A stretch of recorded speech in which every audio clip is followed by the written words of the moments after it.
नमस्कार, AGCNN news पर आपका स्वागत है। मैं हूं मनीषा रानी। प्रस्तुत है आज का मुख्य समाचार। Srinagar Nowgam police station blast, 9 की मौत, 32 घायल, विस्फोटक सैंपलिंग के दौरान बड़ा हादसा। जम्मू कश्मीर की राजधानी श्रीनगर में नौगाम पुलिस स्टेशन में शुक्रवार देर रात हुआ विस्फोट पूरे देश को हिला देने वाली घटना बन गया। रात करीब 11:22 बजे हुए इस ब्लास्ट ने न सिर्फ पुलिस स्टेशन का बड़ा हिस्सा तबाह कर दिया, बल्कि 9 लोगों की जान भी ले ली। यह हादसा उस समय हुआ जब पुलिस व्हाइट कॉलर आतंकी मॉड्यूल मामले में बरामद विस्फोटक के सैंपल की जांच कर रही थी। 32 लोग गंभीर रूप से घायल हुए हैं, जिनका इलाज 92 आर्मी बेस हॉस्पिटल और SKIMS सौरा में चल रहा है। अधिकारियों के अनुसार विस्फोटक हरियाणा के फरीदाबाद से गिरफ्तार डॉक्टर मुजम्मिल गनई के किराए के घर से बरामद किया गया था। गनई दिल्ली में लाल किला के पास 10 नवंबर को हुए कार ब्लास्ट के मामले में पहले से गिरफ्तार है, जिसमें 13 लोगों की मौत हुई थी। ऐसे संवेदनशील विस्फोटक की सैंपलिंग के दौरान ब्लास्ट होना कई सवाल खड़ा करता है। जम्मू कश्मीर के DGP नलिन प्रभात ने पुष्टि करते हुए कहा कि यह एक दुर्घटना थी और सैंपल लेते समय यह विस्फोट हुआ। मृतकों में एक इंस्पेक्टर, 3 फॉरेंसिक टीम सदस्य, 2 क्राइम ब्रांच फोटोग्राफर, 2 राजस्व अधिकारी और 1 दर्जी शामिल हैं। इन सभी की मौके पर ही मौत हो गई, जिससे पुलिस विभाग सहित प्रशासन में गहरा शोक फैल गया है। तेज धमाके के बाद आसपास के इलाकों में अफरातफरी मच गई। स्थानीय निवासी शफाद अहमद ने बताया कि धमाका इतना भयावह था कि घरों की खिड़कियां तक हिल गईं। लोग नींद से जागकर घरों से बाहर भागे। उन्होंने कहा कि अपने जीवन में उन्होंने कभी इतना जोरदार विस्फोट नहीं सुना था। इस ब्लास्ट की तीव्रता का अंदाजा इस बात से लगाया जा सकता है कि कुछ शवों के हिस्से पुलिस स्टेशन से 100 से 200 मीटर दूर तक बिखर गए। कई शवों पर आग की वजह से पहचान करना भी मुश्किल हो गया है। नौगाम पुलिस स्टेशन का बड़ा हिस्सा जमींदोज हो चुका है और पूरे क्षेत्र को सुरक्षा कारणों से फेंसिंग लगाकर घेर दिया गया है। घटना के बाद जम्मू कश्मीर के उपराज्यपाल मनोज सिन्हा घायल लोगों से मिलने पहुंचे। उन्होंने उजाला सिग्नस अस्पताल का दौरा किया और घायलों के उपचार में पूरी सहायता देने का भरोसा दिलाया। इस ब्लास्ट में स्टेट इन्वेस्टिगेशन एजेंसी SIA के अधिकारी असरार अहमद की भी जान चली गई, जो कुपवाड़ा के रहने वाले थे।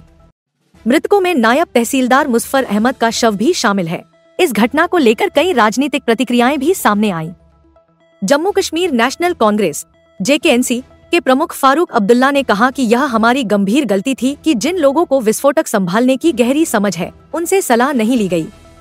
उन्होंने कहा कि इतने खतरनाक विस्फोटक को सावधानी से संभाला जाना चाहिए था और इस लापरवाही ने 9 लोगों की जान ले ली। उन्होंने यह भी कहा कि कश्मीर के लोग पहले ही दिल्ली हमले के बाद आरोपों का सामना कर रहे हैं और इस तरह की घटनाएं उन्हें और अधिक बोझिल कर देती हैं। CPI-M नेता MY तारिगामी ने भी घटना को बेहद दुर्भाग्यपूर्ण बताते हुए कहा कि यह जरूरी है कि विस्फोट के सही कारणों की जांच हो, ताकि यह पता चल सके कि यह पूरी तरह दुर्घटना थी या लापरवाही का परिणाम। गृह मंत्रालय के संयुक्त सचिव प्रशांत लोखंडे ने भी बताया कि फॉरेंसिक टीम SOP के तहत काम कर रही थी, तभी अचानक ब्लास्ट हो गया। उन्होंने कहा कि जांच जारी है और जल्द ही सही वजह सामने आएगी। इस ब्लास्ट ने न सिर्फ पुलिस विभाग को गहरे सदमे में डाला है, बल्कि आम जनता में भी दहशत का माहौल पैदा किया है। एक ही परिसर में इतने संवेदनशील विस्फोटक का होना और उसके सैंपलिंग के दौरान ऐसा बड़ा हादसा होना सुरक्षा व्यवस्था पर भी सवाल उठाता है। फिलहाल पुलिस स्टेशन के आसपास का क्षेत्र पूरी तरह सील कर दिया गया है और फॉरेंसिक विशेषज्ञ मौके से सबूत इकट्ठा कर रहे हैं। इसके साथ ही उच्च स्तर पर जांच की मांग की जा रही है, ताकि भविष्य में ऐसी घटनाएं दोबारा न हो। यह घटना देश को याद दिलाती है कि आतंकवाद से जुड़े मामलों में बरामद विस्फोटकों को संभालना कितना खतरनाक काम है और इसके लिए सर्वोच्च स्तर की सावधानी जरूरी है। श्रीनगर का यह हादसा कई परिवारों को अनंत पीड़ा दे गया है और जिन परिजन ने अपनों को खोया है, उनके लिए यह क्षति अपूरणीय है। मेरा नाम शफाद अहमद है। शफाद साहब, आप यहीं पे रहते तो क्या बिल्कुल। कल तकरीबन 11:20 के करीब टाइम था। एक जोरदार धमाका हुआ कि हमारे अंदर हम हिल गए थे। तो फिर हम तो सो गए थे। आज सवेरे पता चला कि यहाँ के बहुत सारा गड़बड़ हुआ है, तो थाने में ऐसी गड़बड़ हुई है। तो हम देखने आए थे यहाँ पर, लेकिन यहाँ अंदर छोड़ते नहीं के रिश्तेदारों के पास। आपके रिलेटिव रहते हैं यहाँ पे? मेरे रिलेटिव क्लोज रिलेटिव हैं अंदर थाने के इस साइड में रहते हैं। उनके साथ बात होगी आपकी? कुछ नहीं हुआ है अभी, कुछ नहीं हुआ अभी। छोड़ नहीं रहे तो क्या करें, उनकी भी अपनी मजबूरी है। हमारी भी यही मजबूरी है, कम से कम उनका चेहरा तो देखी। हमारे कुछ दोस्त अहबाब थे, वो क्लोज फ्रेंडशिप था उनके साथ, वो सुनने में आया कि वो चल बसा है। अब देखते हैं, अल्लाह की क्या मर्जी है, अल्लाह देखते हैं। वो ज़बरदस्त, इतना खौफ, इतना जोरदार धमाका मैंने आज तक कभी सुना भी नहीं है।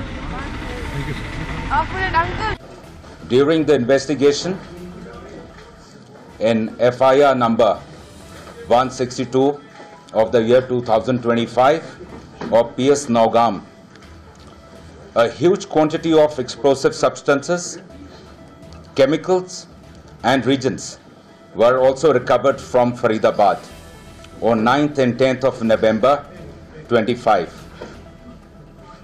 This recovery, like the rest of the recoveries which we have done, was transported and kept securely in the open area of Police Station Nogam. As part of the prescribed procedure, the samples of the recovery had to be forwarded for further forensic and chemical examination. On account of the voluminous nature of the recovery, this process was going on for the past 2 days, which means yesterday and day before, by the FSL team. Due to the unstable and sensitive nature of the recovery, the sampling process, the handling was being done with extreme caution, with utmost caution by the FSL team.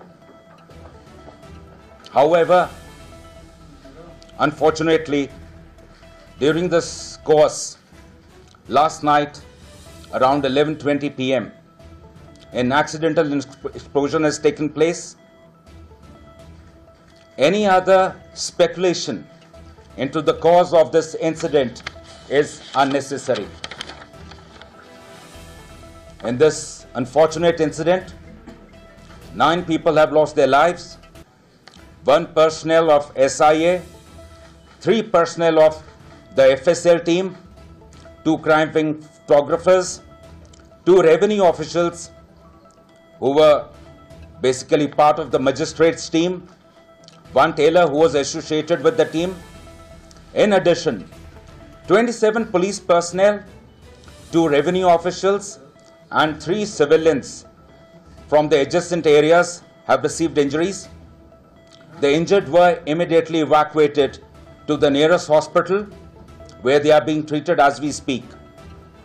The building of the police station has been very severely damaged, and even the adjacent buildings have suffered.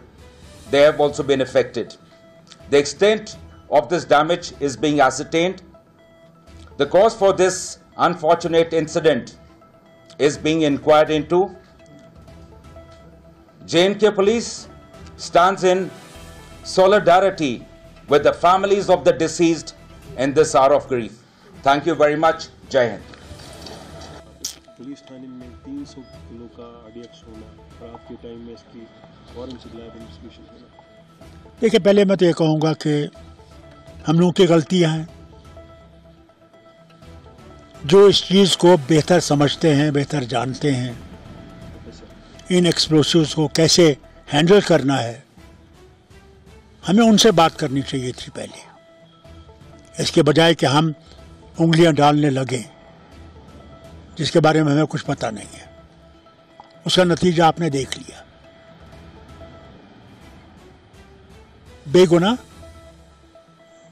9 लोगों की जान गई और कितना नुकसान बाकी लोगों का हुआ जिनके मकान वहाँ हैं, वो नहीं देखते हैं। ये तो छोड़ दीजिए, अभी हम दिल्ली की मुसीबत से निकले ही नहीं थे,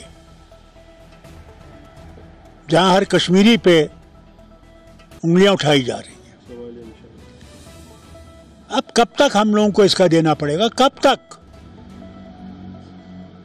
कब वो दिन आएगा जब हमको भरोसा आएगा नहीं हम लोग हिंदुस्तानी हैं?